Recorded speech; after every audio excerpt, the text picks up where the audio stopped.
Bonne journée, chers élèves. J'espère que vous êtes en bonne santé là où vous êtes.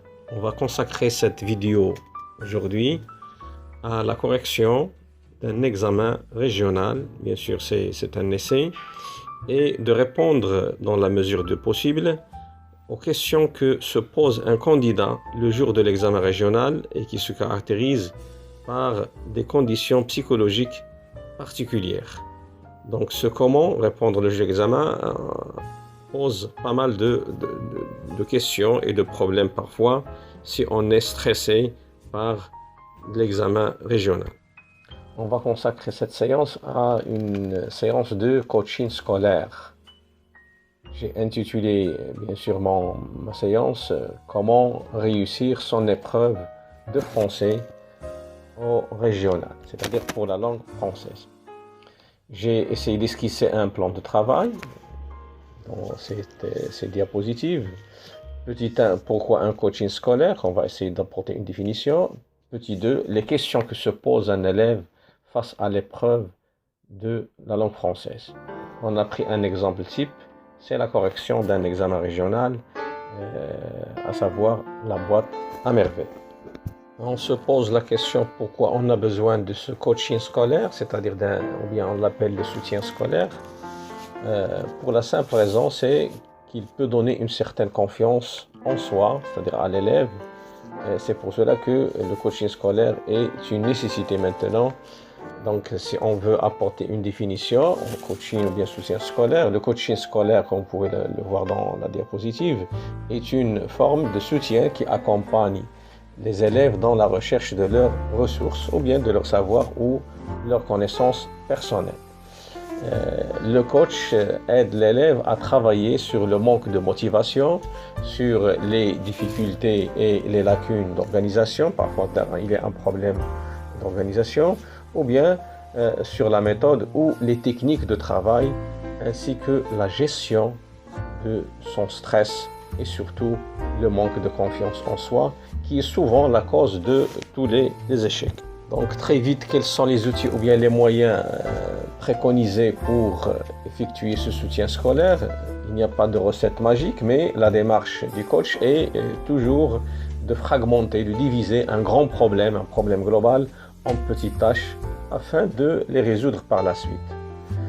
Pour éviter bien sûr cette phobie ou bien ce côté psychologique qui cherche à gonfler les choses ou bien à les dramatiser.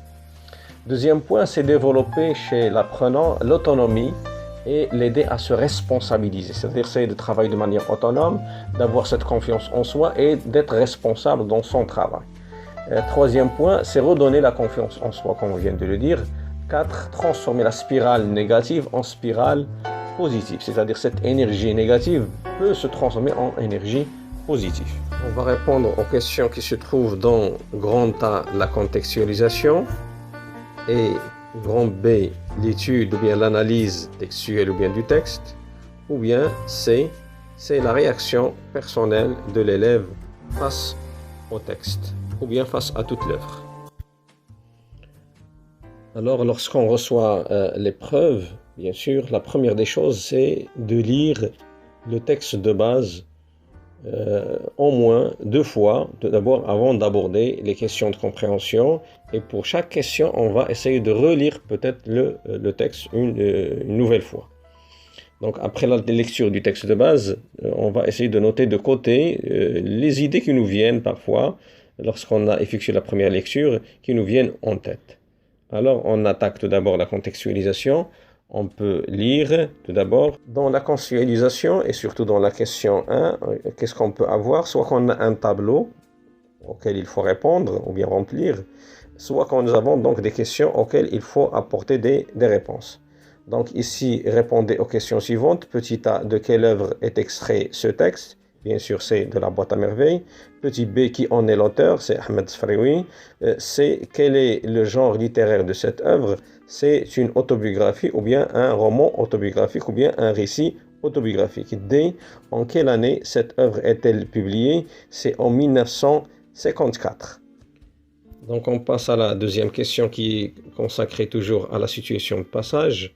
Comment peut-on répondre ou bien comment peut peut-on poser des questions concernant la situation de passage, soit qu'on demande de situer le passage directement par rapport à ce qui précède. Donc dans ce cas, il faut produire un petit texte et rappeler les événements qui précèdent.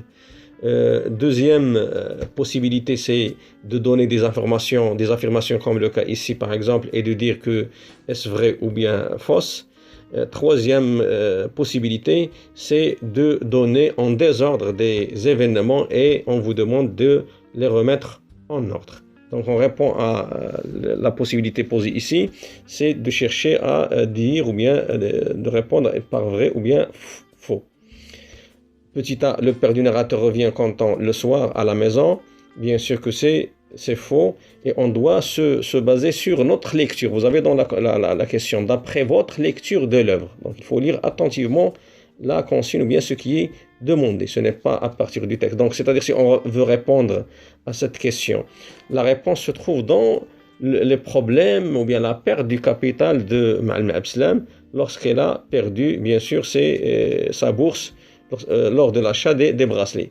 Ce mécontentement bien sûr est dû à cette ruine ou bien cette faillite. Donc il ne va pas revenir content, au contraire, donc c'est faux. Petit b, le père et la mère ne mangent pas et ne parlent pas pendant le dîner. Vous pouvez le constater bien sûr que toujours donc le problème de la perte du capital pèse trop lourd sur le couple. Bien sûr que c'est vrai. Donc il y a absence de communication même ou bien absence de transmettre ou bien de dire un message. Petit c, Ma'al Abslam demande à sa femme de faire des économies. Bien sûr, après la perte de son capital, les mois à venir seront difficiles pour toute la famille. Donc c'est pour cela que Ma'al Abslam invite sa femme à faire des économies parce qu'il a perdu tous ses fonds de roulement. D, Lalla Zoubida pense un malheur ou bien pressent un grand malheur. Bien sûr que c'est vrai. Quel est ce grand malheur? C'est peut-être le voyage de son mari. On est arrivé maintenant à l'analyse, c'est-à-dire les questions de compréhension. L'analyse textuelle, c'est grand B. On trouve trois parties toujours. Grand A, contextualisation. Grand B, analyse textuelle. Et grand C, c'est la réaction personnelle de l'élève face au texte ou bien face à l'œuvre. Maintenant, on est arrivé à la question 3 qui est toujours située dans la partie de l'analyse. C'est une question de compréhension. Je lis. Lisez le début du texte. Petit a, qu'est-ce qui est arrivé au père du narrateur? Petit b, comment cela est-il ou bien lui est arrivé? La bonne réponse, bien sûr, on vous a demandé de lire à partir du début du texte. C'est-à-dire, on vous indique en quelque sorte, on vous oriente vers la bonne réponse et on vous facilite parfois de trouver la réponse adéquate. Donc, qu'est-ce qui est arrivé au père du narrateur? Il a perdu tout simplement son capital, ou bien on peut répondre aussi il a fait faillite, ou bien il a perdu une bonne somme d'argent quelque part dans un souk, ou bien il est ruiné tout simplement. Pour la question B, comment cela lui est arrivé? La bonne réponse est, on revient toujours au texte, c'est au début, il a fait tomber son argent par terre croyant la mettre dans sa sacoche. On passe à la question numéro 4. Lisez, nous avons dans la question, lisez les lignes de 10 à 15. Vous pouvez constater ou bien vous pouvez le voir, que dans la partie de gauche, on a donné des chiffres ou bien des numéros, des lignes. Ça va vous aider bien sûr, il faut l'utiliser pour gérer et pour gagner tout d'abord votre temps et votre capital effort le jour de l'examen. Sinon, vous serez essoufflé et vous serez fatigué. Je lis, la situation financière du père est difficile, relevez deux indices qui le montrent. C'est très facile donc de la trouver à partir du texte. Donc, Ma'al Abslam passe par une crise financière, par des moments difficiles, il a fait faillite, il est ruiné. Donc, les indices qui le montrent, c'est je n'ai même de quoi payer mon ouvrier qui n'a rien touché depuis une semaine. Ou bien, il y a une autre réponse possible, je dois aussi un mois, c'est-à-dire la somme due pour le loyer, je dois aussi un mois de loyer au propriétaire de l'atelier. On passe à la question 5. Il y a petit a et petit b. Quelle solution propose Lalla Zoubida à son mari? Bien sûr, la bonne réponse est de faire des crédits auprès des marchands. Petit b, a-t-il accepté cette proposition? Justifiez votre réponse par un indice relevé dans le texte. Il faut lire la consigne ou bien la question du début jusqu'au point d'interrogation ou bien jusqu'au point. Parce qu'il y a des élèves qui oublient la justification ou bien ce qu'on doit faire dans cette justification. Donc, a-t-il accepté cette proposition? Bien sûr que non, elle ne l'a pas accepté. Il était tellement catégorique. La justification ou bien l'indice qui justifie cela à partir du texte, c'est que nous avons « jamais je ne m'abaisserai jusqu'à mendier », c'est-à-dire demander de la charité, du coton, c'est-à-dire pour tisser on a besoin de la laine ou bien du coton, à l'un de ses voleurs. C'est la bonne réponse. Je lis aussi donc la question 6. Quelle décision le père a-t-il prise pour résoudre son problème? Bien sûr, la décision prise d'après le texte, c'est qu'il va voyager, c'est aller travailler comme moissonneur aux environs de la ville de Fès, c'est-à-dire revenir à ses origines campagnardes pour travailler comme moissonneur. C'est la bonne réponse. Si on justifie, bien sûr, on doit relever ce qu'on vient de dire, c'est aller travailler comme un moissonneur aux environs de Fès. Question numéro 7. La mère du narrateur n'est pas d'accord avec son mari sur ce qu'il projette, c'est-à-dire sur ce qu'il pense de faire. Il faut bien comprendre la question. De faire relever du texte deux arguments employés par le père pour la convaincre. Bien sûr, les arguments se trouvent dans le texte. La mère du narrateur n'est pas d'accord avec son mari sur ce qu'il projette de faire. Les arguments sont sous forme donc de questions de rhétorique tout d'abord, ou bien une fausse question. Préférerais-tu mourir de faim? C'est le premier argument. Deuxième argument, aimerais-tu devenir un objet de pitié pour tes amis et tes voisines? C'est la bonne réponse. Question numéro 8, on voit un tableau, donc il faut lire toutes les informations qui se trouvent dans les colonnes. Nous avons en haut les traits de caractère, c'est-à-dire caractéristiques morales, et une seule, et l'indice qui le montre, c'est-à-dire d'après le texte. Et nous avons les personnages ici, c'est Lalla Zoubida et Ma'alem Abdeslam. On a donné donc la réponse pour Ma'alem Abdeslam, donc il faut chercher la bonne réponse pour Lalla Zoubida, c'est-à-dire le trait de caractère pour Lalla Zoubida. Et on a donné un indice pour Lalla Zoubida, ce sont des maudits bracelets qui ont semé le malheur dans notre maison, donc il faut trouver l'autre indice à partir du texte. Donc, pour Lalla Zoubida, le trait de caractère ou bien la caractéristique morale, c'est qu'elle est un peu superstitieuse. Voilà. L'indice qui le montre, on revient à l'indice pour trouver la caractéristique morale tout d'abord. Ce sont des maudits bracelets. Donc, il accuse ces bracelets de semer le malheur, bien sûr, dans son foyer. Donc pour Ma'alem Abdeslam, croyant en Dieu, c'est la bonne réponse pour le trait de caractère, mais il faut trouver l'indice. Non, nous devons louer Dieu en toutes circonstances, ou bien le croyant est souvent éprouvé. C'est la bonne réponse.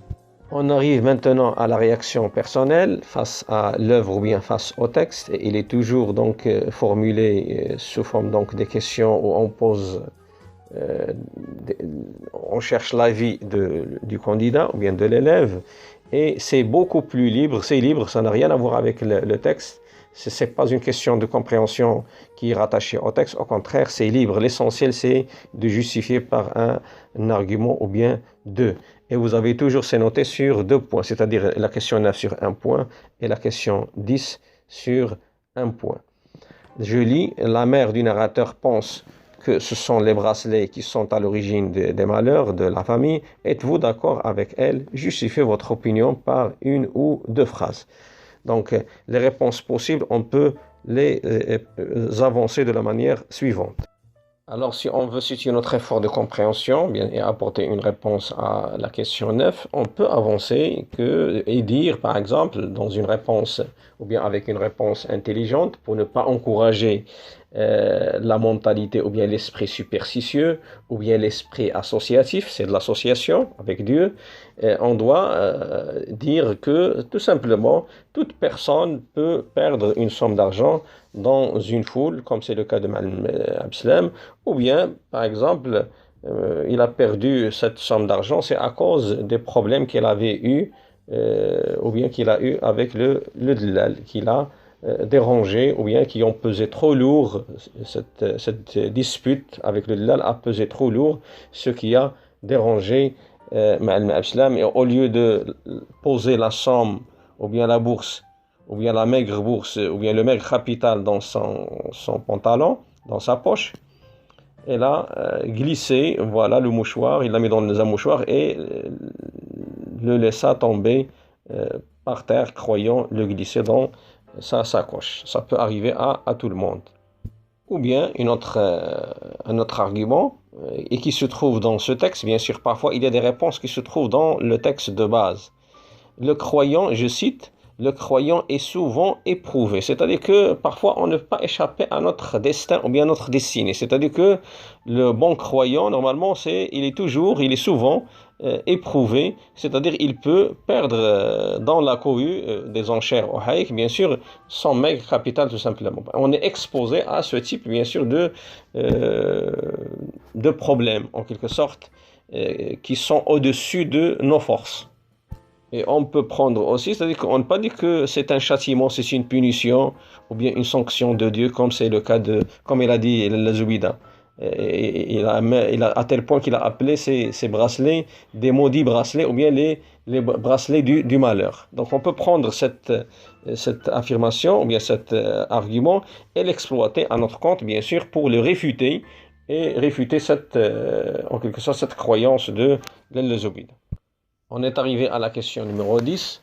Pensez-vous que le père du narrateur a raison de discuter ses problèmes d'argent avec sa femme? Justifiez brièvement votre réponse. Je m'arrête tout d'abord sur cette brièvement et parfois on trouve soyez bref. Donc il ne faut pas écrire dans ces deux questions 9 et 10 des productions écrites.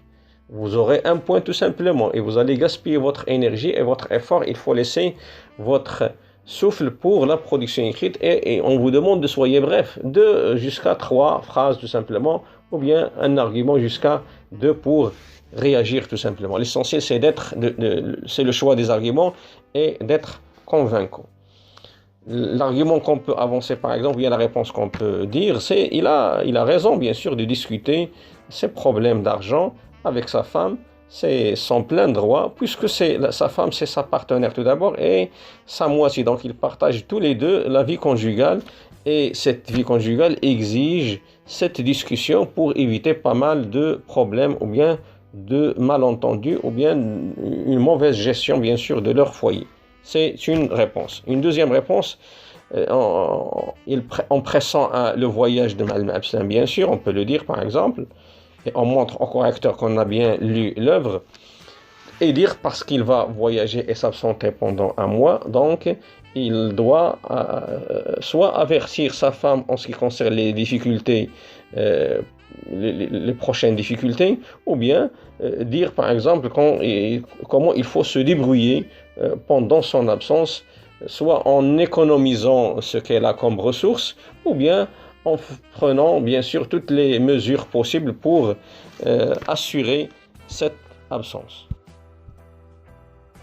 Oui, une fois qu'on a terminé la réponse aux questions de l'étude du texte, si vous n'avez pas pu répondre à certaines questions, vous pouvez les laisser et directement se diriger vers la production écrite parce que cet exercice représente 50% de l'examen régional, c'est-à-dire la moitié de la note. Il est noté sur 10 points. Donc je ne peux pas, par exemple, rester tout simplement à réfléchir sur une question qui est notée sur un demi-point ou bien 0,25 et laisser une dizaine de points dans le sujet de la production écrite.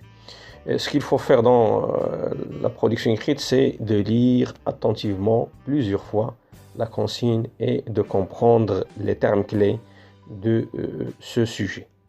Je lis attentivement. Lorsque je lis, au fur et à mesure, je note dans la marge de mon brouillon les idées qui me viennent en tête lors de la lecture, la première, la deuxième et la troisième lecture de la consigne. Ceci est très important, sinon vous allez dire qu'à la fin je vais les insérer dans le développement. Lorsque vous serez fatigué ou bien vous allez les oublier, il y a le stress de l'examen, vous êtes dans des conditions psychologiques plus ou moins difficiles. Parfois c'est très difficile de se rappeler ou bien de se souvenir de l'idée qui vous est venue dans un premier temps. Je lis donc le sujet. Dans un reportage télévisé sur la solidarité, un citoyen dit, d'explication, en ouvre les guillemets, je n'aide jamais les pauvres. Vous rédigez un écrit argumenté dans lequel vous dites si vous êtes d'accord ou non avec ce citoyen. Vous appuyez votre point de vue par des arguments précis. Oui, s'il vous plaît, ayez l'habitude de lire tout ce qui est écrit sur les preuves. Parfois, par exemple, nous avons un NB ici, notez bien, les éléments suivants seront tenus en compte lors de la correction de votre copie. On vous donne un aperçu sur le barème, comment la correction va-t-elle se dérouler. Soit le discours, on valorise le discours, ou bien la langue, ou bien la cohérence. Donc, pour chaque production écrite, il y a un barème particulier selon la forme de l'écrit et selon la consigne formulée. Donc on a dit on doit tout d'abord comprendre ou bien situer notre effort de compréhension de la consigne. Qu'est-ce qui est demandé ici? Nous avons donc le sujet à aborder ici, c'est la solidarité. Qu'est-ce qu'on a dans un reportage télévisé? Donc on souligne le reportage et le mot solidarité. L'affirmation est claire, donc je n'aide jamais les pauvres, donc c'est un point de vue d'un citoyen. Rédiger, voilà la consigne, le travail à faire, ou bien la tâche, rédiger un écrit argumenté. Vous n'allez pas faire à la télévision oralement, non, vous allez écrire maintenant. Vous allez rédiger un écrit argumenté, bien sûr, c'est un texte argumentatif, dans lequel vous dites si vous êtes d'accord ou non avec ce citoyen. C'est-à-dire, on cherche votre point de vue. Est-ce que vous êtes d'accord avec ce citoyen, avec cette affirmation, ou vous n'êtes pas d'accord? Bien sûr, dans ce type de sujet, est-ce qu'on peut faire un plan dialectique, ou bien un plan simple, ou bien analytique? Bien sûr, le sujet ne se prête pas à un plan dialectique pour la simple raison, c'est que selon nos valeurs, selon des valeurs humaines universelles, personne ne peut être contre la solidarité, bien sûr, avec les pauvres ou bien les démunis. Alors, si on veut choisir un plan pour notre sujet, on choisit le plan simple. Pour la simple raison, c'est que on doit combattre cette idée ou bien cette thèse en cherchant à la réfuter et à la démentir, laquelle c'est lorsque ce citoyen a dit « je n'aide jamais les pauvres », donc on ne peut être que en désaccord avec lui et s'opposer à cette affirmation et même la combattre. Donc les arguments qu'on peut prévoir, on peut citer tout d'abord que on cite 3 ou bien 4 arguments tout simplement à titre indicatif. Tout d'abord, il y a un argument d'ordre religieux ou bien d'autorité religieuse. Notre religion musulmane et même dans toutes les religions nous invite à donner et aider les pauvres. Si c'est possible, citer des versets du Coran, par exemple, donner à quelqu'un ou bien donner à une personne, c'est prêter à Dieu. Argument 2, aider une personne pauvre ou bien démunie, ça apporte pour celui qui donne, bien sûr, un soulagement et une satisfaction personnelle, voire un bonheur inégal. C'est-à-dire que celui qui donne, elle éprouve un certain plaisir. C'est pour cela qu'il y a des gens qui trouvent ou bien il y a des bénévoles tout d'abord qui essaient donc de réaliser pas mal de choses, ou bien de réaliser leur être dans le fait d'aider les autres, ou bien de solutionner les problèmes des autres. Argument 3, lorsqu'on aide une personne, ou bien lorsqu'on est solidaire, on participe à la diminution du taux des personnes en situation difficile, c'est-à-dire le taux des pauvres.